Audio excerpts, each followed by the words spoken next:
La pantoufle de Sappho ********.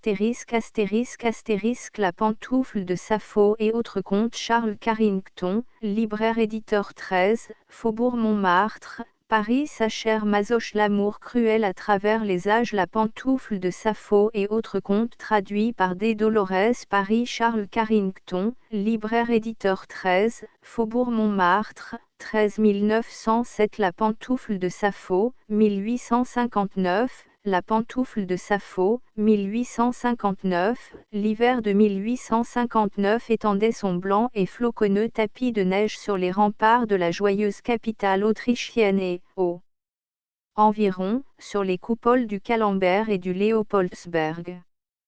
Le monde brillant et aristocratique était rentré des eaux et de ses terres, et l'on s'amusait, dans les salons privés, ainsi qu'aux lieux de réjouissance publique, simplement et gaiement, comme cela n'était guère possible, alors, que dans la ville impériale, résidence de l'empereur France. Mais le point culminant des distractions et des plaisirs, comme de l'intérêt artistique et littéraire, était encore et toujours le Burgtheater, institution populaire au sens le plus élevé, où les aspirations idéales de l'élite de la nation se joignaient aux efforts les plus nobles, car une censure hautement sagace rognait les ailes fougueuses du Pégase autrichien, et la vie politique n'agitait encore que la Hongrie avoisinante, ne se manifestant guère que par les paroles, les chansons et les actes des compagnonnages allemands et de quelques étudiants des universités de Vienne ou de Prague.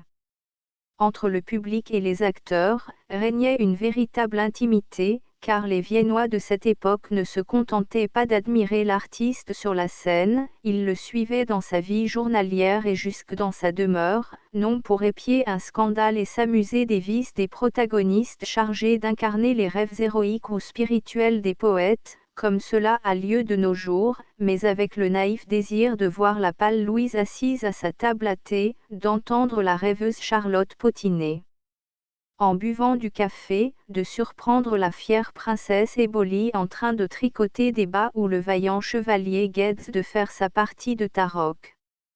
Le public viennois était au courant de tout ce qui se passait derrière les coulisses.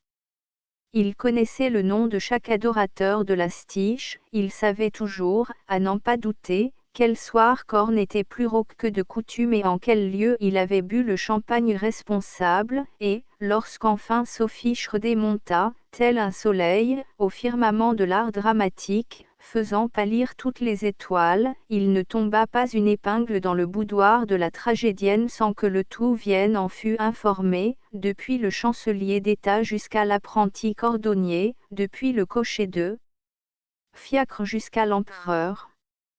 L'intérêt que prenait la ville entière à la personnalité de Sophie était de nature exclusivement artistique, bien que partant d'un sentiment très humain, car la Schroeder n'était ni belle ni même élégante.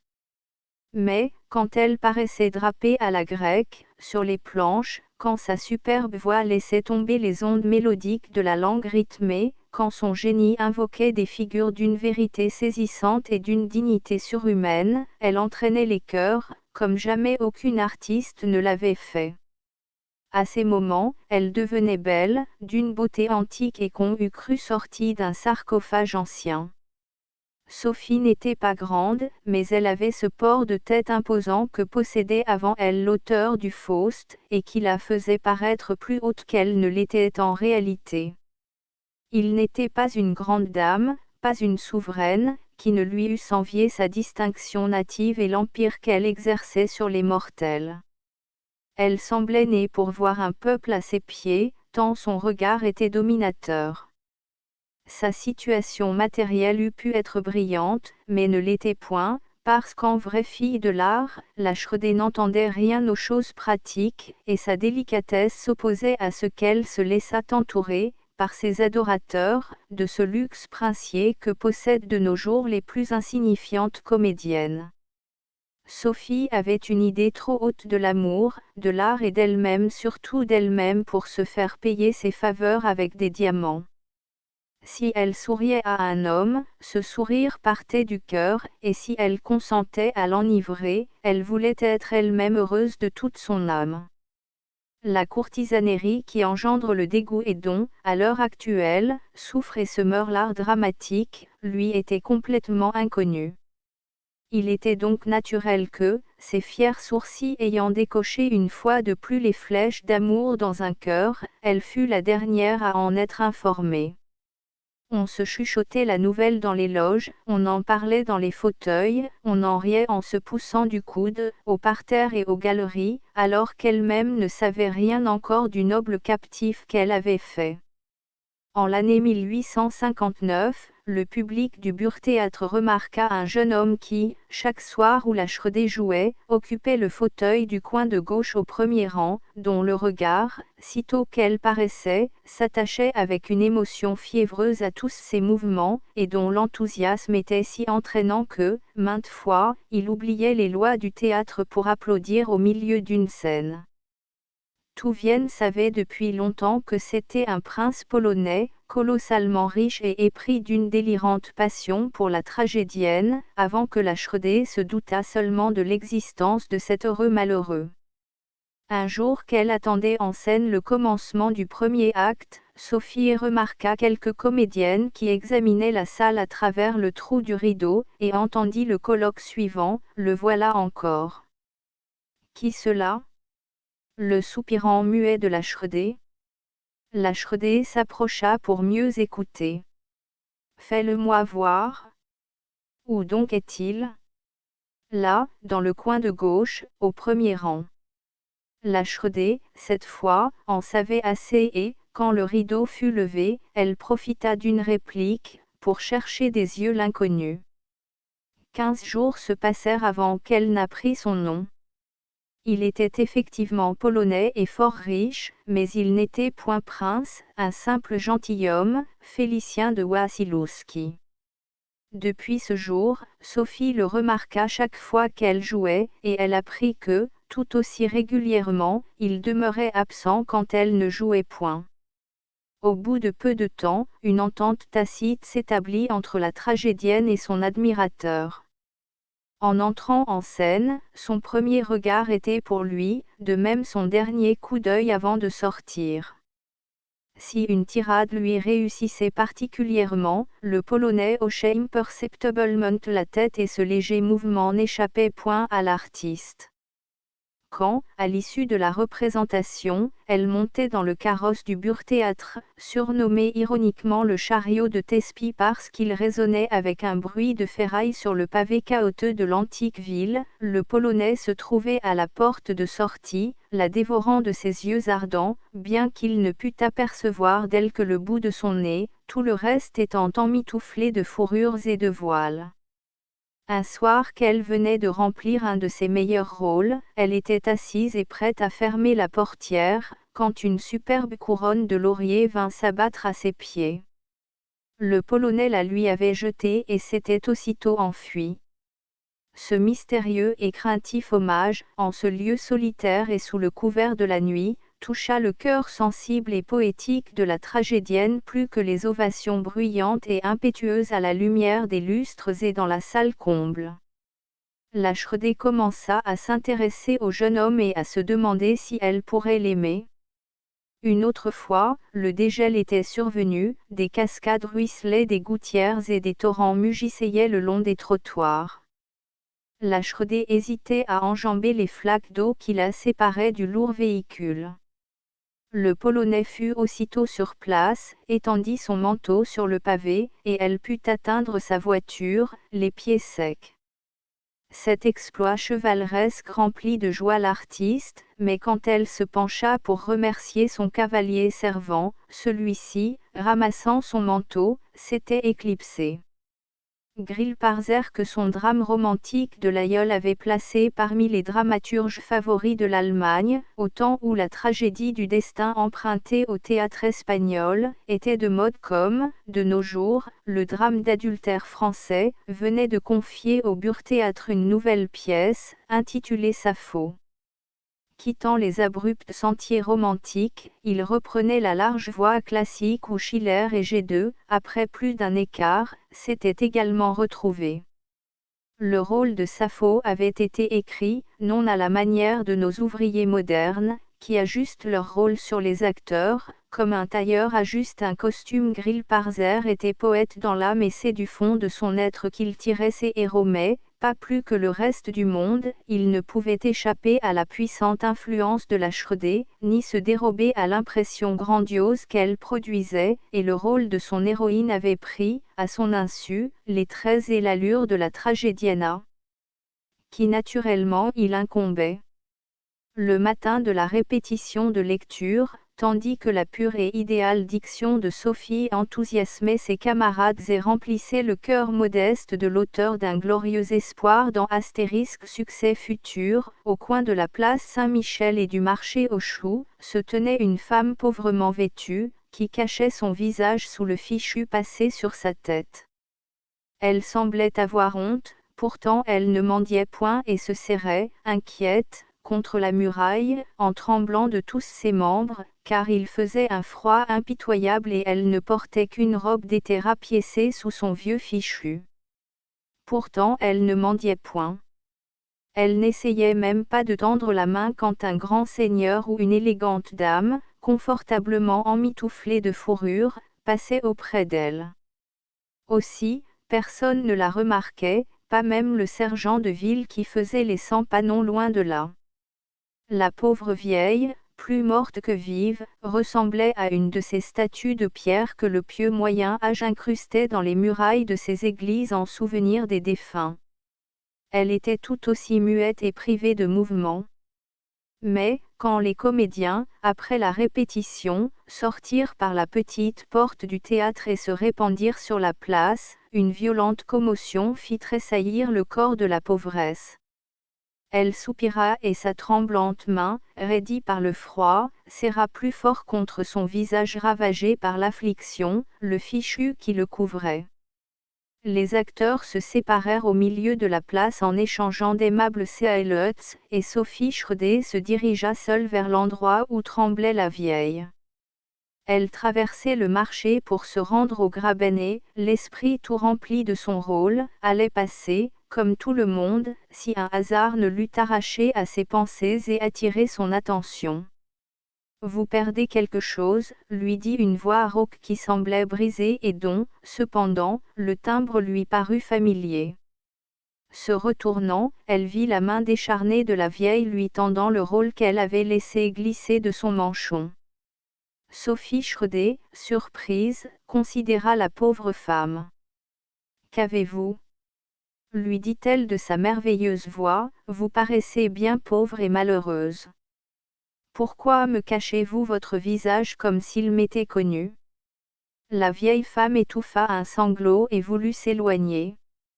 La Schröder, de son bras robuste, la retint et, doucement, écarta le fichu. Mon Dieu, balbutia-t-elle en découvrant le visage défait, c'est vous, ma chère Muller. Vous, dans cette situation.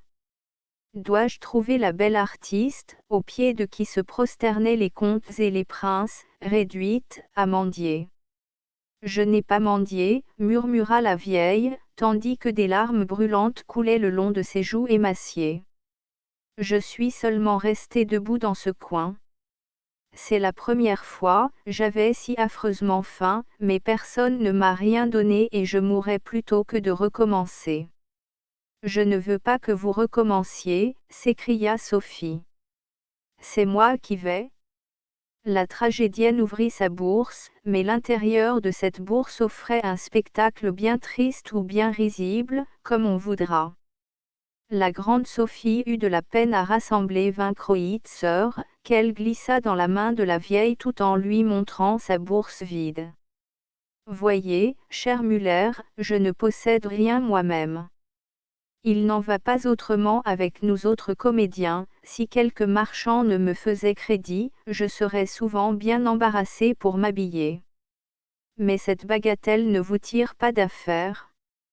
Mais si, murmura la comédienne en serrant la main de sa camarade. Non, non, il vous faut beaucoup plus. Comment ferons-nous ? Sophie se mit à réfléchir. Des badauds de tout rang s'étaient rassemblés autour des deux femmes, car la curiosité des Viennois est notoire. Tout à coup, la Shredé fendit le groupe. Une belle et heureuse inspiration venait d'illuminer sa physionomie d'habitude austère. Elle entra précipitamment dans une boutique de confiseur et en revint, une assiette à la main. C'est moi qui m'en dirai astérisque pour vous, Muller, dit-elle avec ce sourire qui lui ouvrait tous les cœurs. Effectivement, elle se plaça à côté de la vieille actrice et tendit l'assiette. Une homo astérisque pour une malheureuse, je vous prie, la charité pour une pauvre comédienne âgée. En quelques secondes, l'assiette se couvrit de pièces d'argent et de cuivre de toutes sortes. Mais cela ne satisfit pas la quêteuse. Quand Sophie se mêlait de quelque chose, elle voulait que ce fût bien, et elle ne se lassa pas de prier et de tendre l'assiette.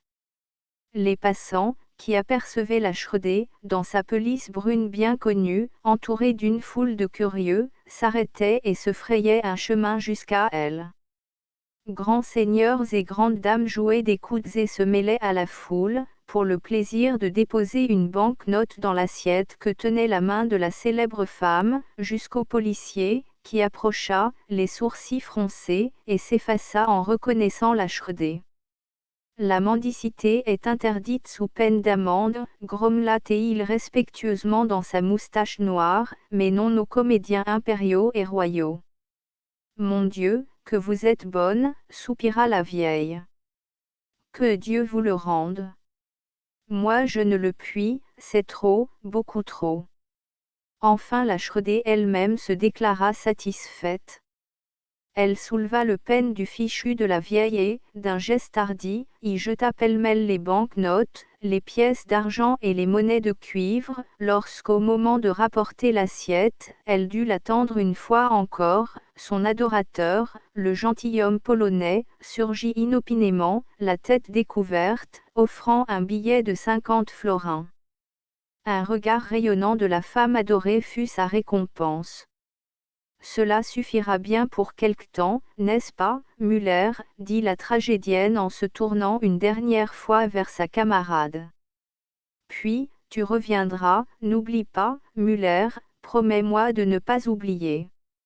Mais les badauds de Vienne n'abandonnèrent pas aussi facilement leur comédienne favorite.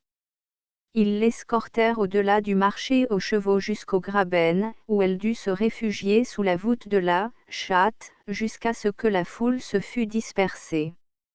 Chemin faisant, Sophie ne put s'empêcher de repenser au Polonais. Il m'intéresse, s'avouait-elle. Il est beau, ses manières sont nobles et il a certainement bon cœur. Mais je ne suis pas dans l'âge où l'on recherche les adolescents. Il n'est pas assez viril, il lui manque d'être un homme et, à moi, d'être sa faux. Je pourrais difficilement l'aimer. Et lui? Espérons qu'il sera raisonnable et ne se jettera pas dans le Danube.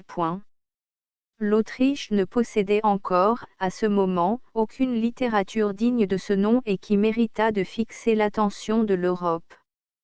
Les œuvres dont on s'occupait dans la ville impériale étaient d'importation étrangère, comme Frédéric Schlegel et Zachary Werner. L'empereur France, qui eût volontiers entouré son trône nouvellement redoré après tant de difficultés et de luttes, de noms illustres et glorieux, témoigna une joie qui ne lui était pas habituelle en des circonstances de ce genre, en apprenant que l'auteur de l'œuvre qui venait de triompher à la Burg était un Autrichien. Il le fit venir dans sa loge, lui tapa familièrement sur l'épaule et prononça toutes sortes de paroles aimables, dans le débonnaire dialecte viennois.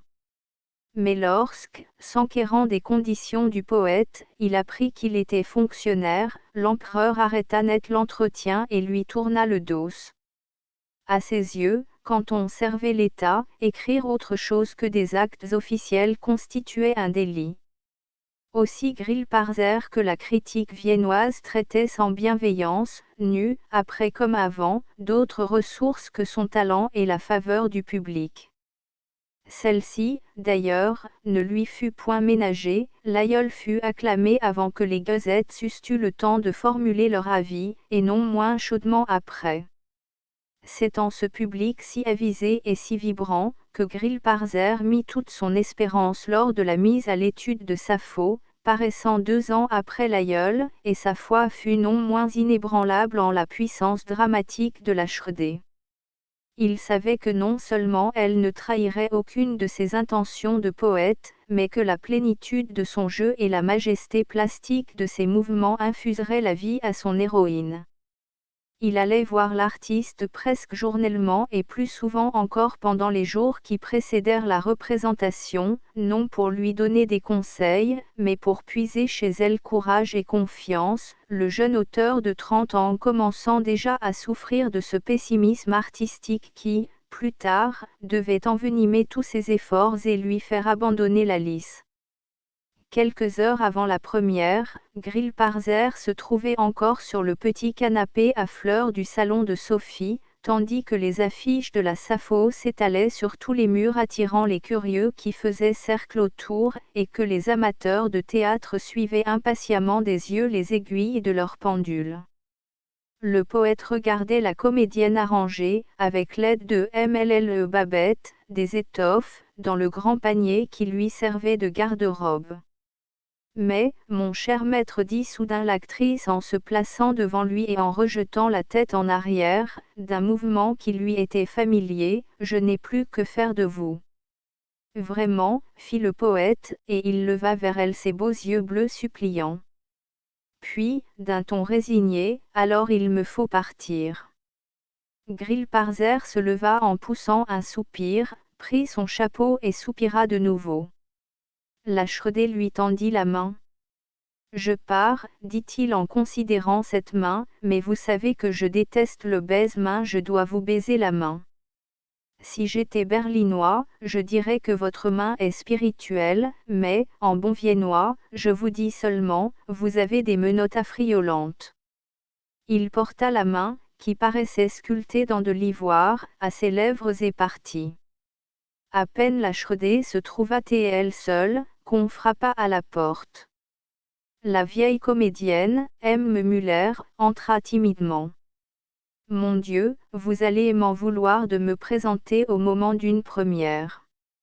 Je sais que ce n'est pas agréable et qu'on n'aime pas cela. J'ai été moi-même dans ce cas. Mais vous me pardonnerez, quand vous saurez que j'ai été bien malade et que je le suis encore, mais, quand j'ai appris qu'on jouait aujourd'hui une pièce nouvelle de l'auteur de l'aïeul et que c'est vous, divine Shredé, qui créez Sappho, je suis sauté de mon lit et accouru. Il faut que je vous voie jouer, il le faut. Ayez pitié de moi, donnez-moi une carte pour la galerie. La vieille levait des mains suppliantes. Rassurez-vous, vous me verrez jouer, ma chère Muller, mais, avant tout, prenez une tasse de café bien chaud, cela vous fera du bien. La Shredé força sa vieille camarade à prendre place sur le canapé, et la servit de ses propres mains. Pendant qu'elle était assise à humer le breuvage réconfortant et qu'un sourire de bonheur épanouissait ses vieux traits ridés, la Shredé terminait ses préparatifs tout en causant. Il est impossible que vous montiez à la galerie ce soir, je ne le permettrai pas. On s'y étouffera, vous pourriez vous trouver mal, la foule, la chaleur. Le parterre doit être comble également, vous ne pourriez vous tenir debout et les sièges doivent être tout loués. Elle réfléchissait. Savez-vous quoi? Je vous emmène dans les coulisses au lieu de Babette, qui trouvera une place à l'orchestre où on la connaît bien. Que vous êtes bonne. Et où en est l'argent? Poursuivit la tragédienne. Nous autres artistes en manquons toujours. Ainsi, parlez franc. Que vous faut-il? La maladie a tout absorbé. Vous croyez cela? Repartit la vieille en souriant. Oh non, je suis devenue très économe. Avec ce que je dois à votre générosité, je puis encore vivre le quart d'une année. La Shredé avait ouvert son porte-monnaie et éclata de rire. Voyez, dit-elle, joyeuse comme une enfant, je voulais vous gâter et ne possède rien moi-même. Vous êtes en ce moment plus riche que moi. Je donne à Babette ce qu'il lui faut pour tout le mois, une fois qu'elle l'a dans ses mains, je n'ai plus le droit d'y toucher, le reste passe par la fenêtre, je ne sais comment. L'important est que vous soyez momentanément à l'abri du besoin. Mais occupons-nous de l'avenir. Divine amie, si je pouvais entreprendre un petit commerce, un tout petit commerce, soupira la vieille actrice. Bon. Et combien faudrait-il? Je n'en ai pas le moindre soupçon. 1000 écus peut-être. La vieille femme eut presque une frayeur. 1000 écus? S'écria-t-elle, le 10e suffirait. 100 écus? Vous les aurez, assura la Shredé. Mais j'entends le vacarme de notre arche de Noé. Babette, donne-moi ma pelisse. D'un geste rapide, elle glissa dans la chaude fourrure et descendit majestueusement les marches de l'escalier. La vieille Muller suivit, toujours enveloppée de son fichu. Le burg-théâtre était plein à s'étouffer, jusque dans les plus petits recoins. Un public de choix attendait avec une impatience fébrile le lever du rideau. Au premier rang, se tenait, à sa place accoutumée, Félicien Wasilewski, en proie à une agitation extraordinaire. Il se levait, se rasseyait, couvrait son visage de ses mains et déchirait son mouchoir de poche en 1000 petits morceaux. Enfin, la pièce commença. Le premier acte se passa dans l'habituel mouvement d'une salle trop pleine. Mais les mots du Schur, salut. Sappho, salut, eurent un effet magique. Il se fit un profond silence et tous les regards se tournèrent vers Sophie, faisant son entrée sur un char de triomphe, comme un être que la nature a créé pour dominer. Les modes gréco-romaines de ce temps permettaient à l'artiste une liberté d'habillement, telle que, de nos jours, on ne la concède qu'aux chanteuses d'opérette. Une ample draperie blanche, retenue sur l'épaule par une agrafe en or massif, suivait de près le contour ferme et élastique des seins, laissant à découvert des bras superbes. Du côté gauche, tombait, le long de la hanche, un manteau écarlate brodé d'or. Séparée, au milieu du front, l'opulente chevelure se déroulait en anneaux le long des tempes et, retenue par un bandeau blanc tissé d'or formait un nœud de boucle sombre, qui retombait sur la nuque. Félicien tressaillit en la voyant ainsi. Elle lui sembla presque terrible. Dans la majesté de ses formes, il y avait une puissance presque violente qui le terrassait, et son pied délicat chaussé de sandales d'or appelait son baiser plus impérieusement que jamais ne l'avait fait la main blanche ou les lèvres rouges d'une femme. Mais, quand elle commença de parler, quand sa voix merveilleuse résonna, pareille tantôt à un son de cloche, tantôt à un murmure de harpe, lorsque dans chaque mouvement s'exprima la grande âme de la poétesse adorée du peuple et souveraine des cœurs rentrant victorieuse des Jeux olympiques, Sappho lui parut être la divine Sophie elle-même, la femme fière et dominatrice, despotique en amour, comme en article il sentit alors combien follement il l'aimait, mais aussi à quel point le courage lui manquerait de jamais lui demander ses faveurs. Grillparzer et Sophie fêtèrent ce soir un triomphe complet et qui ne devait être surpassé que plus tard, lorsque, en Médée, la Shredé pétrifia littéralement son auditoire par le mot 3 fois répété, malheur. C'est surtout à la tombée du rideau que les applaudissements devinrent délirants et, pendant que Sophie se voyait contrainte de paraître et de reparaître indéfiniment, le Polonais, saisi d'une idée subite, enjamba la rampe de l'orchestre et fut en quelques instants dans la rue. MLLE Babette était, comme toujours, rentrée la première à la maison, afin de s'occuper du thé que Sophie aimait à trouver tout fumant sur la table. Elle haletait en montant les marches de l'escalier et tâtonna en cherchant le trou de la serrure. Soudain, une main glacée s'empara de la sienne et elle sentit une ombre se dresser près d'elle. MLLE Babette en éprouva une telle frayeur que la voix lui manqua pour crier. En ces temps de romantisme et d'histoires de brigands, l'apparition d'un revenant était, pour une imagination exaltée par les pièces de théâtre et les romans, quelque chose de tout naturel. La gouvernante tremblait de tous ses membres et menaçait de s'évanouir. Heureusement, une formule pour conjurer les esprits lui revint en mémoire, et elle murmura d'une voix étouffée par l'angoisse, « Tous les bons esprits louent le Seigneur. » « Je suis un très bon esprit, » répondit une voix douce, « et le Seigneur que je loue, s'appelle Sophie Schroeder. »« Qui êtes-vous » questionna Fraulein Babette légèrement rassurée, « et que me voulez-vous à cette heure ?»« Ouvrez d'abord, » poursuivit l'invisible visiteur, « et faites de la lumière, je m'expliquerai ensuite. » « Mais je ne puis vous laisser entrer, » soupira mademoiselle, « vous êtes peut-être, Rinaldo Rinaldini ou Jaromir en personne. » Railla le noctambule.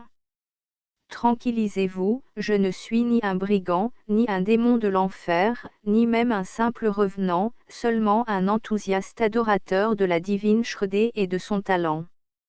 Et vous venez si tard, je le sais bien, mademoiselle Babette, mais il me faut vous parler, à vous seule. Ouvrez, au nom du ciel, sans quoi Sappho va revenir et tout serait perdu. » Mlle Babette, se laissant enfin convaincre, ouvrit et chercha du feu. À la lumière douteuse d'une chandelle, elle reconnut le Polonais. Il se tenait devant elle, moitié gêné, moitié railleur, enveloppé d'un long manteau et tenant à la main une magnifique couronne de laurier. « Ah! C'est vous, dit-elle. Et vous désirez que je remette cette couronne à la Schroeder. » Elle étendait sa maigre main, pour la prendre. « Certainement, je le veux, mais ce n'est pas tout ce que j'ai à vous demander. Parlez vite, car elle va venir, et il faut qu'elle trouve son thé prêt, sans quoi elle se fâchera. Laissez-le-moi faire. Nous autres Polonais nous y entendons à la perfection. Je serai si heureux que la grande Sappho bût, ce soir, du thé préparé de ma main. Nous n'avons pas le temps, plus qu'il ne faut. » Babette secoua la tête, puis se hâta de chercher ce qu'il fallait. « Au moins, entrez dans ma chambre, » continua-t-elle, « afin que je puisse vous faire sortir inaperçu. Par ici, monsieur le comte. » On donnait, en ce temps, le titre de comte à tous les Polonais indistinctement. Le jeune homme obéit et fit montre d'une véritable virtuosité à composer le breuvage ambré. Mlle Babette ne revenait pas de son étonnement. Tout en manipulant le samovar, il s'entretenait avec la gouvernante. « Donc, chère mademoiselle, vous lui remettrez la couronne. »« Certainement. Et vous lui exprimerez toute ma fervente admiration pour son rôle d'aujourd'hui. »« Oui, monsieur le comte. Elle a été insurpassable. Grandiose. Vous comprenez donc que je vénère votre maîtresse. Je m'étonnerais du contraire. Et vous comprenez que je l'aime, que je suis forcé de l'aimer, de l'adorer. Si j'étais homme, je ferais comme vous.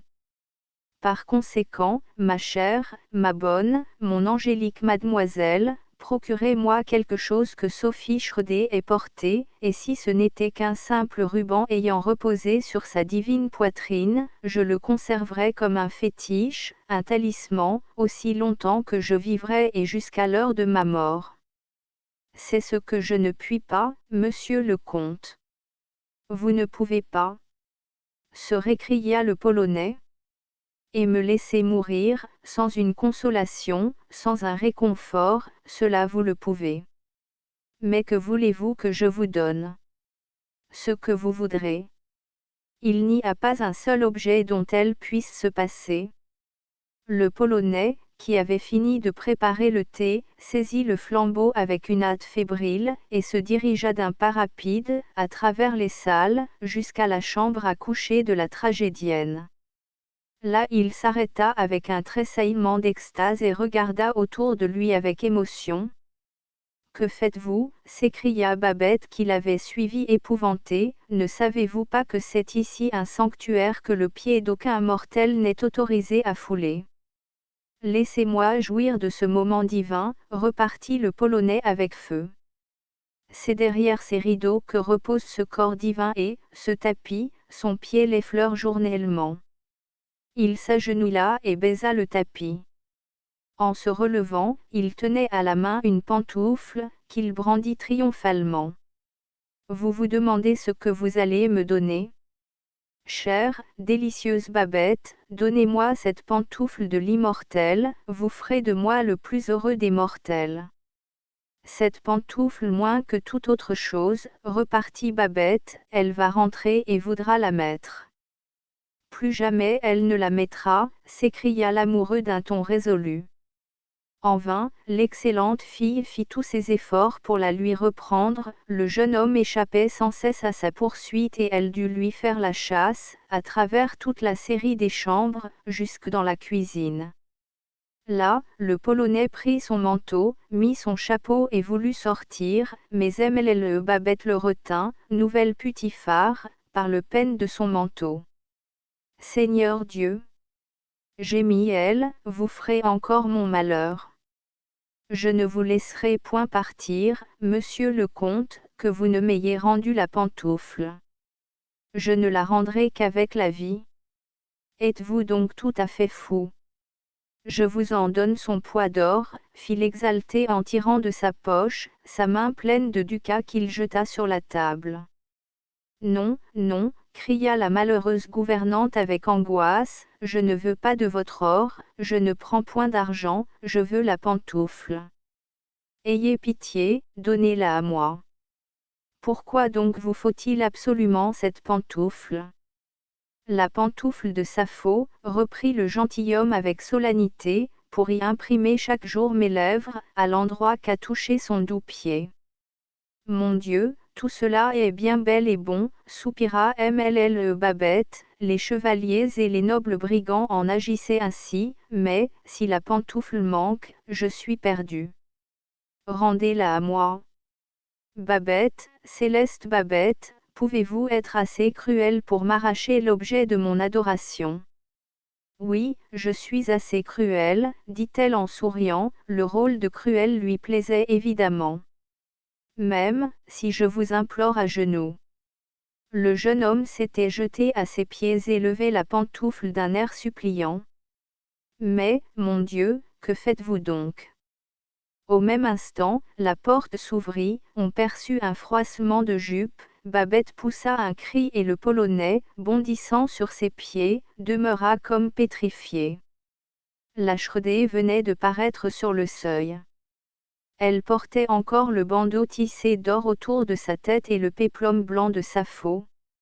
Elle n'avait quitté que son manteau, le remplaçant par sa chaude pelisse.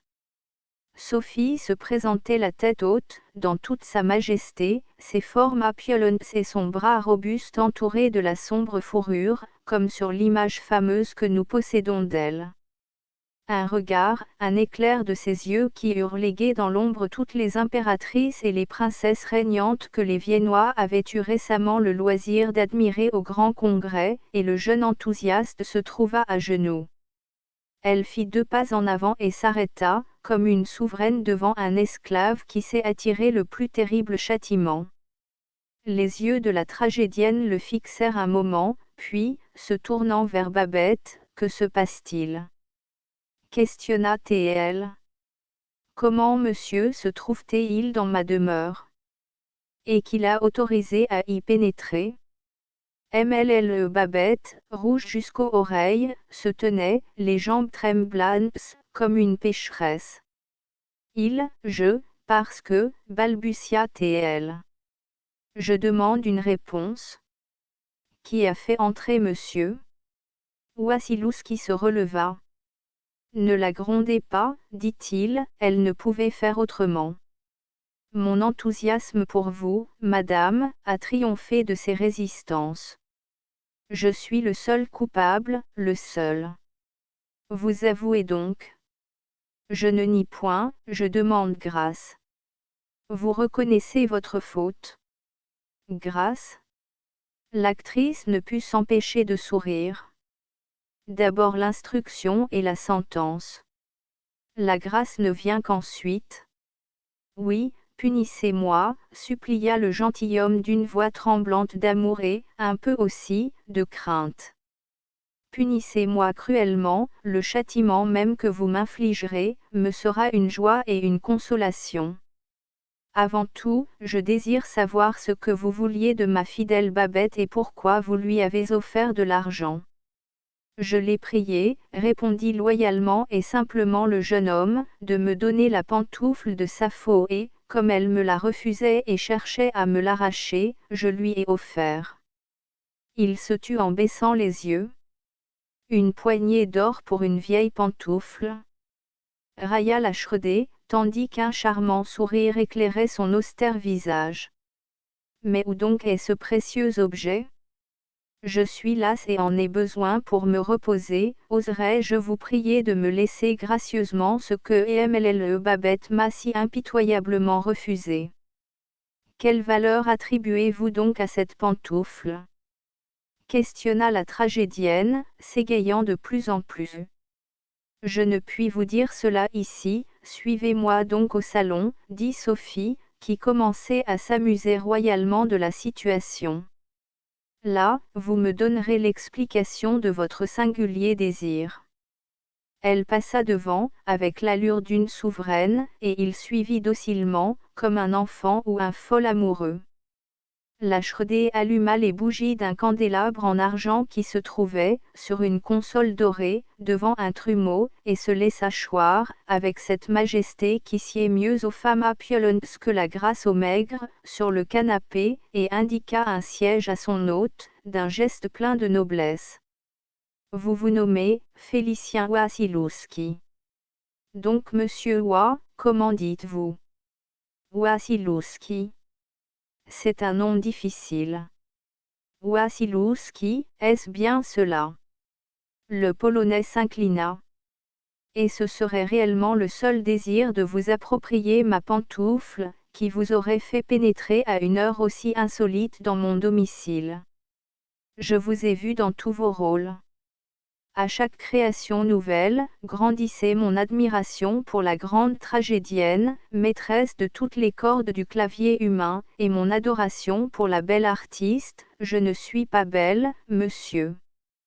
Pour moi, vous êtes belle, et si vous ne l'êtes point, le sentiment que vous inspirez à mon cœur est encore 100 fois plus idéal et plus sacré, puisqu'il vous rend belle, plus belle que toutes les femmes de la terre. Je vous aime, monsieur. Pardonnez-moi, je ne puis faire autrement. Ce n'est point un enivrement de mes sens, un aveuglement de mon esprit, je dois vous aimer comme je dois respirer, pour vivre. Cette fois, la Shredé baissa son regard altier. Monsieur, je serai sincère, l'intérêt que vous me portez a cessé, depuis longtemps, d'être un mystère pour moi. Vous l'avez exprimé si souvent, d'une manière aussi chevaleresque que délicate, mais je n'y voyais qu'un hommage à la tragédienne, c'est plus, beaucoup plus, c'est tout ce qu'un cœur d'homme peut éprouver pour une femme. Nous parlions de ma pantoufle, interrompit la jeune femme. Oui, c'est vrai, en effet. Écoutez-moi donc. J'étais remplie d'admiration pour vous, je vous adorais, vous seul. Vint la soirée d'aujourd'hui. Je vous vis dans votre nouveau rôle et fus saisi d'un enthousiasme, d'un saint délire, qui me poussa à enfreindre toutes les règles des convenances et à déposer à vos pieds une couronne de laurier, en vous dérobant, en échange, un objet quelconque qui vous eût servi, et si ce n'était qu'un ruban. J'aperçus votre pantoufle, vous avez pénétré dans ma chambre à coucher, interrompit l'actrice en fronçant les sourcils. Pardonnez-moi, supplia le jeune homme. En prononçant ces mots, son regard avait une expression si enfantine, si sincère, sa main s'empara de celle de l'actrice avec une passion si convaincue, qu'elle ne se sentit pas le cœur de lui garder rancune. Je vous pardonne, dit-elle. Et, vous me permettez de vous dire, que je vous aime, non, pas cela. Vous me condamnez au silence. Je vous y condamne. Vous êtes cruel ? C'est la première fois qu'on me dit cela. cruelle est la femme qui attire en souriant un homme dans ses filets pour, ensuite, s'en moquer et s'amuser de son tourment. Je ne suis pas une coquette, monsieur, et l'on n'a jamais pu se plaindre que de ma franchise et de ma loyauté. Ne pas entretenir une vaine espérance, n'est pas cruel mais honnête. Je sais, madame, que vous possédez cette loyauté de caractère, si rare dans le monde du théâtre, et je sais aussi que vous êtes vertueuse. Oui et non, repartit l'actrice avec un sourire. Selon moi, la vertu ne consiste pas dans les principes, mais uniquement dans l'amour. Une femme qui, par amour du lucre et du luxe, accorde sa main à un homme qu'elle n'aime point, n'est pas moins vicieuse que frein et qui vend ses faveurs. Le calcul est aussi répugnant que le dévergondage. En revanche, une jeune femme qui aime sincèrement, est toujours vertueuse, qu'elle offre ses lèvres roses au baiser dans une chambre nuptiale somptueusement décorée, ou sous les tilleuls et sur la bruyère, ainsi que chante le poète d'amour, Walter de la Vaugeois. Je vous comprends. Me comprenez-vous tout à fait? Je le crains. Reparlons de la pantoufle. Non, parlons du sentiment qui me domine et me remplit, qui me fait tressaillir au son de votre voix, au moindre froissement de votre robe. Ne croyez pas que je sois assez téméraire pour oser espérer être payé de retour. Je serais trop heureux déjà, de pouvoir, journellement, vous mettre et ôter vos souliers, et vous offrir mon bras pour monter dans votre carrosse. De tels rapports sont impossibles, déclara la jeune femme d'un ton ferme, du moins en ce qui me concerne. Une coquette prendrait sans doute quelque plaisir à recevoir ces hommages, et s'en ferait un jeu. Mais moi, je ne me sens pas capable d'occasionner des tourments que je ne pourrais apaiser, les augmenter, me paraîtrait indigne de moi. Je suis sincère, monsieur Wasilewski. Vous m'intéressez, mais je ne puis être à vous. C'est pourquoi, il faut nous séparer. Vous voulez être mon esclave. Je suis fort capable de réduire un homme en esclavage, mais un homme que j'aimerais et que je pourrais rendre heureux. Vous avez raison, soupira Wasilewski après un long et douloureux silence. Je dois vous fuir. Je vous aime de toute la folle ardeur d'un cœur innocent, mais votre compassion me serait intolérable. Une femme cruelle peut seule renoncer à l'amour, et vous, vous êtes bonne. Je me ressaisirai, je ne vous verrai plus. Je retournerai dans ma patrie et tâcherai de vous oublier, mais un sourire d'enfant éclaira sa tristesse. Il faut que vous me donniez un talisman, divine Sappho, votre pantoufle. Et pourquoi justement ma pantoufle? Il est d'usage, dans mon pays, lorsqu'on aime et qu'on veut offrir le suprême hommage à une femme, de lui dérober son soulier et d'y boire à sa santé, répondit le jeune homme avec un sérieux atteignant presque à la solennité. Je baiserai journellement l'endroit qu'a touché votre pied. La grande Schredé s'abîmait dans les réflexions. Autour de ses lèvres, se jouait comme de l'espièglerie. Bien, monsieur, dit-elle enfin, je vous fais cadeau de la pantoufle. Comment vous remercier, s'exclama le jeune homme en lui prenant la main et en la couvrant de baisers. Écoutez la suite. Vous offriez à Babette une poignée de ducats pour cet objet, en effet.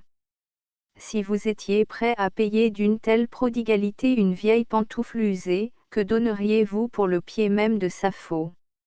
Le pied? Comment cela? Écoutez-moi jusqu'au bout. J'ai ici une pauvre comédienne qui se nomme Muller, une artiste de mérite et une excellente femme. Actuellement, elle meurt de faim et de froid et est presque toujours malade. Je devine, cette mendiante, elle-même. Vous la rendriez heureuse en lui donnant les moyens d'entreprendre un petit commerce, et c'est pourquoi je vous demande, à vous qui offriez de l'or pour baiser la pantoufle de Sappho, combien vous donneriez pour baiser son pied même? La bienfaisante artiste, en un caprice olympien, avait eu cette charmante pensée, mais, à l'instant où elle la formulait, elle en eut honte, rougit et baissa les yeux. Wasilewski ne lui laissa pas le temps de se reprendre. J'offre ma fortune entière pour une telle faveur. Vous prenez ma folle idée au sérieux? Ne reprenez point votre parole, je vous en supplie. Eh bien, soit, fit la Shredé en retrouvant son sourire. Vous pourrez me baiser le pied, mais, je vais vous faire un écrit. Non, non, interrompit la tragédienne, je n'accepte qu'une somme pouvant tirer de souci ma pauvre Muller et dont vous puissiez facilement vous passer, car je vous sais riche. Je suis à vos ordres. Peut-être 100 ducats. Le gentilhomme se précipita dans la chambre voisine où il avait remarqué la présence d'un écritoire, et rapporta à la tragédienne une feuille couverte de sable d'or. Elle la parcourut. C'était un chèque de 500 ducats. Sophie plia la feuille lentement, très lentement, et la cacha dans son sein palpitant, tandis qu'une rougeur révélatrice montait de ses joues à son front et, bientôt, couvrait son visage tout entier. Enfin, rejetant avec décision, sa fière tête en arrière, il le faut, dit-elle. Avec ces mots, toute sa sérénité rayonnante de déesse lui revint. Venez, prononça-t-elle de sa voix sonore. Elle alla brusquement au fauteuil le plus proche, s'y laissa tomber et, avant que son adorateur eût compris son intention, elle rejeta sa sandale et dénuda son pied, d'une forme aussi parfaite que n'importe quel marbre antique. Ici, commanda-t-elle. Wasilewski vit briller le pied sous la sombre fourrure qui enveloppait les divins membres de l'artiste, et tressaillit. Eh bien, vous ne voulez pas le baiser, dit-elle avec un sourire enchanteur. Elle était vraiment belle, en ce moment. Le jeune homme se prosterna devant elle et pressa ses lèvres brûlantes sur le marbre glacé qu'elle lui présentait, une fois, 2 fois. Puis il mit son front contre terre et, avant qu'elle n'eût pu l'empêcher, saisit le pied et le posa sur sa nuque. Laissez-moi être votre esclave, pour toujours. La Shredé retira vivement son pied. Levez-vous, ordonna-t-elle. Vous ne pouvez pas être mon esclave. Non, non, je ne dois pas. Il restait toujours à genoux et la contemplait en extase. Enfin, il revint à lui, baisa une fois encore, avec une tendresse passionnée, le pied de Sappho et sortit précipitamment. Sophie Shredé demeura immobile, le front appuyé dans sa main, et perdue dans ses pensées. Félicien Wasilewski est mort, il y a quelques années, dans ces terres de Pologne. Il avait atteint un grand âge et ne s'était jamais marié. Ses héritiers découvrirent, parmi toutes sortes d'objets précieux, un coffret d'ébène incrusté d'ivoire, où se trouvait une vieille pantoufle fanée. Le premier étonnement passé, ils s'en amusèrent, et n'en parlent jamais qu'en riant. Transcriberes note, asterisk indicates a miss in word or probable typo in the text other possible typos have been left a font in the original. This is only one story from the collection named on the title page. Some other stories were called from the same collection and can also be found at Project Gutenberg. Librairie C.H. Carrington, Paris. La tsarine noire et autres contes. L'amour cruel à travers les âges, par Secker Mazochin volume 18 Jésus. 5 fr Tortures et tourments des martyrs chrétiens. Traité des instruments de martyrs et des divers modes de supplice employés par les païens contre les chrétiens, par le révérend Père A.N.T. Gallonio. Un fort beau volume paix. In 4 degrés avec 46 planches. 20 fr. La porte du baiser, traduit de l'anglais de J.W. Harding, par F. Boutet, préface de Monsieur le comte Robert de Montesquieu. Un volume 18 Jésus, couve. Illustré, dessin hors texte. 3fr50, La porte du baiser illustre l'une des épopées les plus intéressantes de l'histoire du peuple d'Israël, la guerre entre Zéchia et Sénachérib, le terrible roi de Babylone. Le Beau Nègre, par Hector France. Nul mieux que Monsieur H. France ne pouvait peindre cette intensité de couleurs, les paysages tropicaux où se joue ce drame véridique. Nul ne pouvait analyser, avec cette finesse et cette sûreté, les passions ardentes dont sont agités les personnages de ce livre plein de vie. La couverture, tirée en couleur, est de L. Malteste, les illustrations sont de G. Dole. Un volume in 8 degrés. 3fr50 Pen Michael, Messire Volodiovski, par Henryk Sienkiewicz, auteur de Quo Vadis. Un fort volume in 18 Jésus de 600 pages. 10 dessins hors texte de Monsieur Van Mael, couve. Illustré. 3fr50 Pen Michael, qui clôt magnifiquement la trilogie consacrée à l'histoire de la Pologne du temps de Sobieski, ne le cède en rien aux ouvrages qu'il complète, par le fer et par le feu et le déluge. Au-delà des portes, par Stuart Phelps. Ouvrage consacré à la vie d'outre-tombe. Traduction française et préface de Ch. Grolot. Un volume in 12, couvert. Illustré.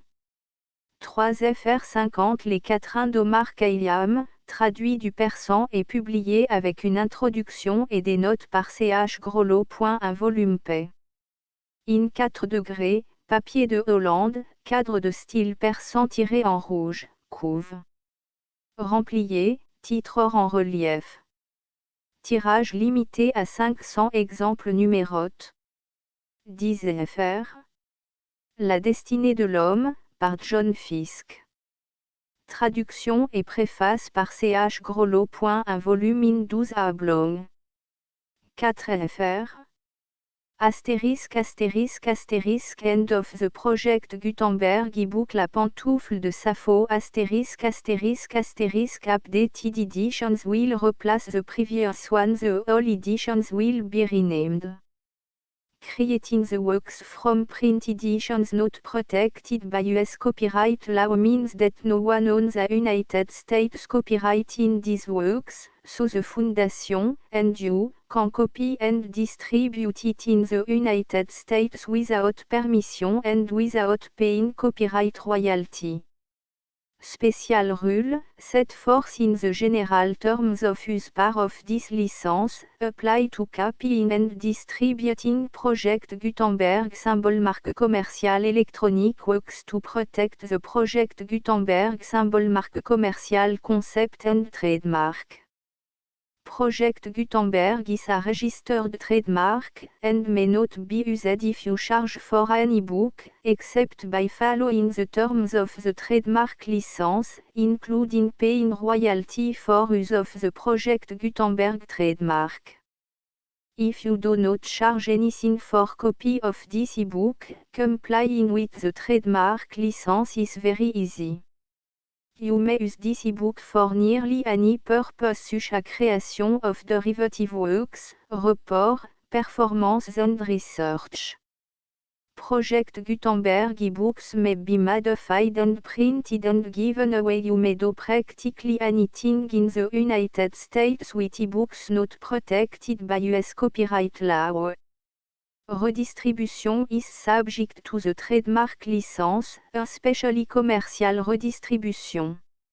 Start, full license. The full Project Gutenberg license. Please read this before you distribute or use this work to protect the Project Gutenberg symbol marque commercial. Mission of promoting the free distribution of electronic works, by using or distributing this work, or any other work associated in any way with the phrase Project Gutenberg, you agree to comply with all the terms of the full Project Gutenberg symbol marque commercial license available with this file or online at www.gutenberg.org/licence.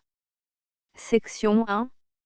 General Terms of Use and Redistributing Project Gutenberg symbole marque commerciale électronique works 1.a by reading or using any part of this project Gutenberg symbole marque commerciale électronique work, you indicate that you have read, understand, agree to and accept all the terms of this license and intellectual property, trademark / copyright, agreement.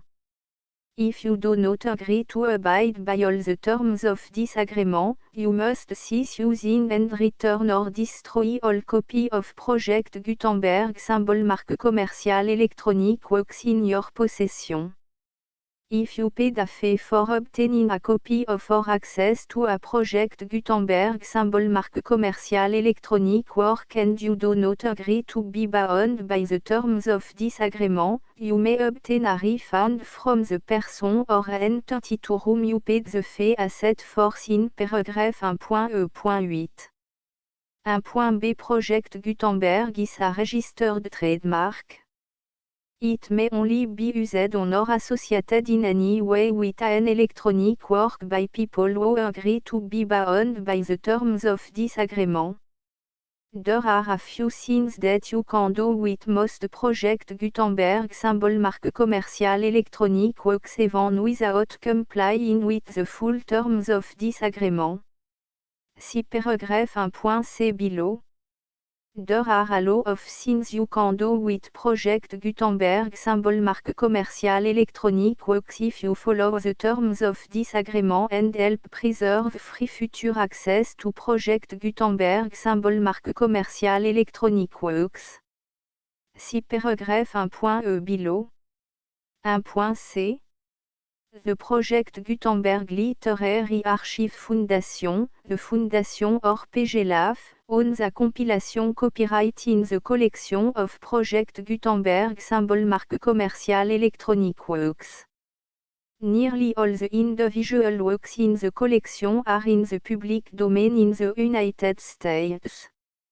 If an individual work is unprotected by copyright law in the United States and you are located in the United States, we do not claim a right to prevent you from copying, distributing, performing, displaying or creating derivative works based on the work alone as all references to Project Gutenberg are removed.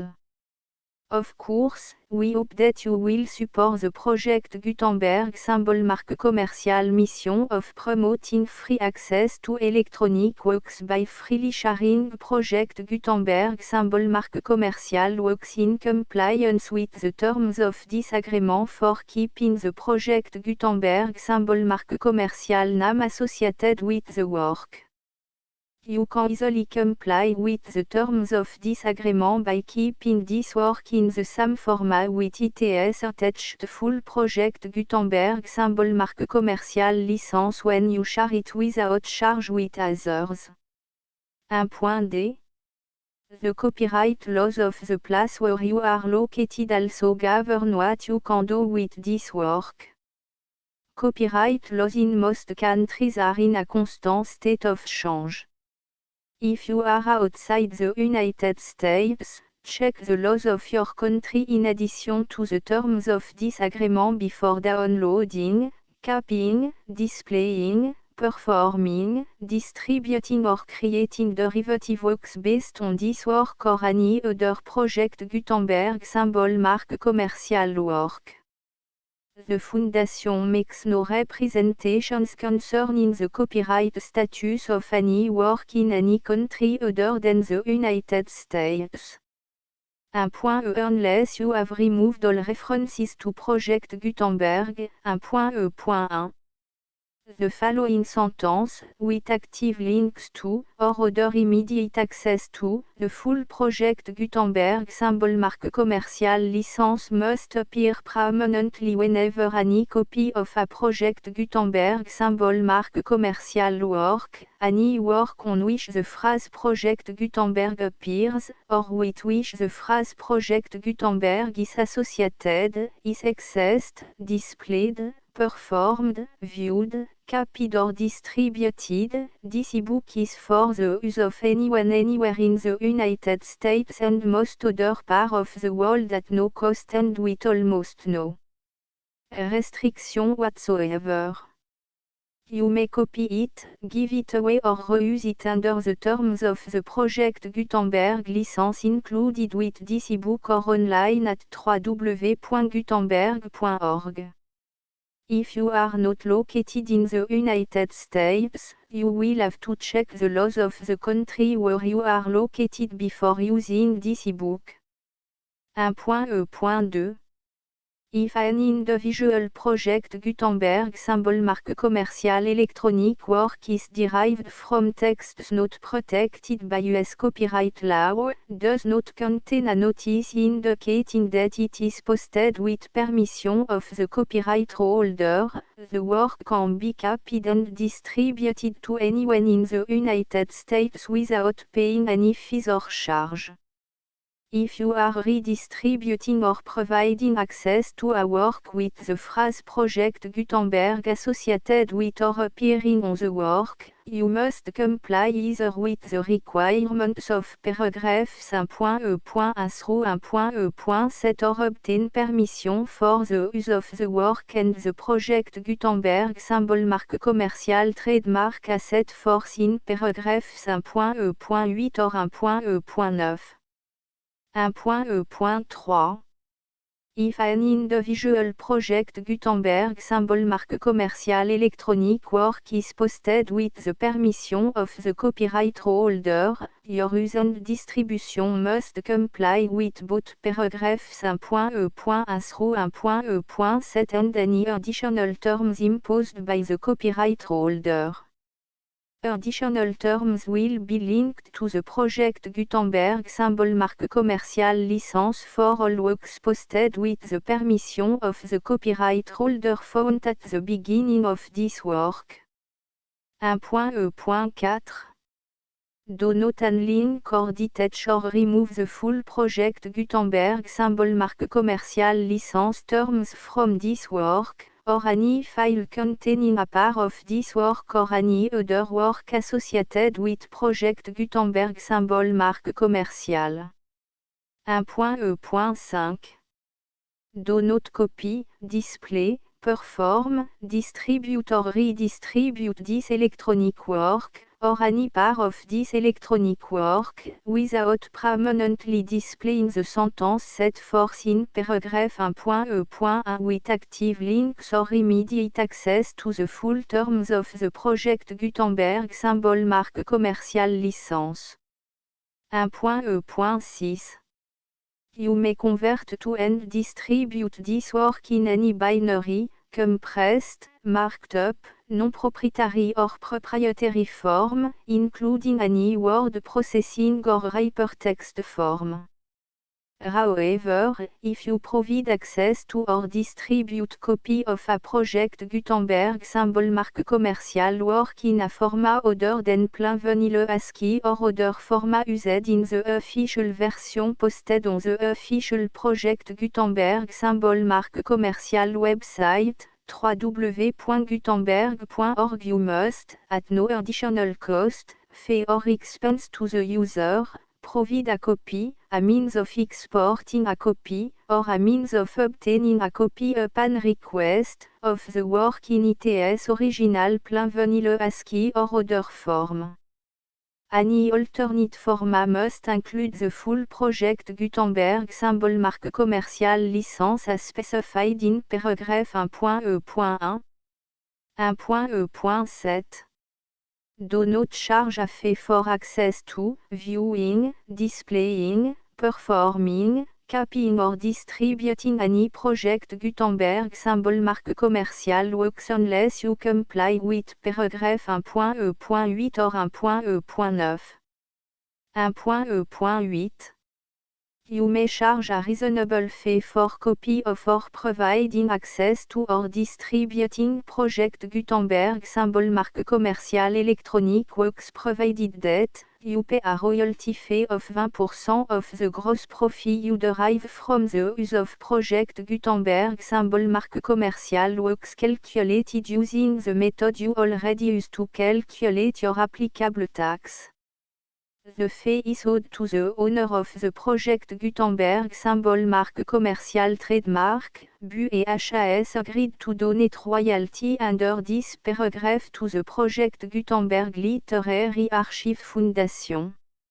Royalty payment must be paid within 60 days following each date on which you prepare, or are legally required to prepare, your periodic tax returns. Royalty payment should be clearly marked assumptions to the Project Gutenberg Literary Archive Foundation at the address specified in Section 4, Information à bout donation to the Project Gutenberg Literary Archive Foundation. You provide a full refund of any money paid by a user who notifies you in writing, or by email, within 30 days of receipt that S// does not agree to the terms of the full Project Gutenberg symbol marque commerciale license. You must require such a user to return or destroy all copy of the works possessed in a physical medium and discontinue all use of and all access to other copy of Project Gutenberg symbol marque commerciale works. You provide, in accordance with paragraph 1.f.3, a full refund of any money paid for a work or a replacement copy, if a defect in the electronic work is discovered and reported to you within 90 days of receipt of the work. You comply with all other terms of this agreement for free distribution of Project Gutenberg symbol marque commerciale works. 1.e.9 If you wish to charge a fee or distribute a Project Gutenberg symbol marque commerciale electronic work or group of works on different terms than are set forth in this agreement, you must obtain permission in writing from the Project Gutenberg Literary Archive Foundation, the manager of the Project Gutenberg symbol marque commerciale trademark. Contact the Foundation à set forth in section 3 below. 1.f1.f.1 Project Gutenberg volunteers and employees expend considerable effort to identify, do copyright research on, transcribe and proofread works not protected by US copyright law in creating the Project Gutenberg symbol marque commerciale collection. Despite these efforts, Project Gutenberg symbol marque commerciale electronic works, and the medium on which they may be stored, may contain defects such as, but not limited to, incomplete, inaccurate or corrupt data, transcription errors, a copyright or other intellectual property infringement, a defective or damaged disk or other medium, a computer virus, or computer code that damage or cannot be read by your equipment. 1.f.2 Limited warranty, disclaimer of damage, except for the right of replacement or refund described in paragraph 1.f.3, the Project Gutenberg Literary Archive Foundation, the owner of the Project Gutenberg symbol marque commerciale trademark, and any other party distributing a Project Gutenberg symbol marque commerciale electronic work under this agreement, disclaim all liability to you for damages, costs and expenses, including legal fees. You agree that you have no remedy for negligence, strict liability, breach of warranty or breach of contract except those provided in paragraph 1.f.3. You agree that the Foundation, the trademark owner, and any distributor under this agreement will not be liable to you for actual, direct, indirect, consequential, punitive or incidental damages even if you give notice of the possibility of such damage.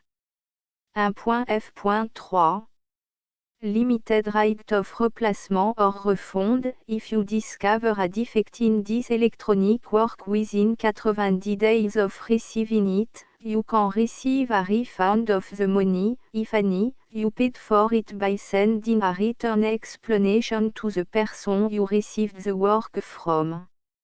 If you received the work on a physical medium, you must return the medium with your return explanation.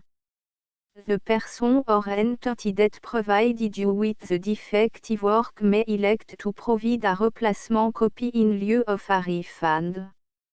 If you received the work electronically, the person or entity providing it to you may choose to give you a second opportunity to receive the work electronically in lieu of a refund. If the second copy is also defective, you may demand a refund in writing without further opportunities to fix the problem. 1.f.4 Except for the limited right of replacement or refund set forth in paragraph 1.f.3, this work is provided to you as, with no other warranties of any kind, express or imply, including but not limited to warranties of merchantability or fitness for any purpose. 1.f.5 Some states do not allow disclaimers of certain implied warranties or the exclusion or limitation of certain type of damages. If any disclaimer or limitation set forth in this agreement violates the law of the state applicable to this agreement, the agreement shall be interpreted to make the maximum disclaimer or limitation permitted by the applicable state law. The invalidity or unenforceability of any provision of this agreement shall not void the remaining provision.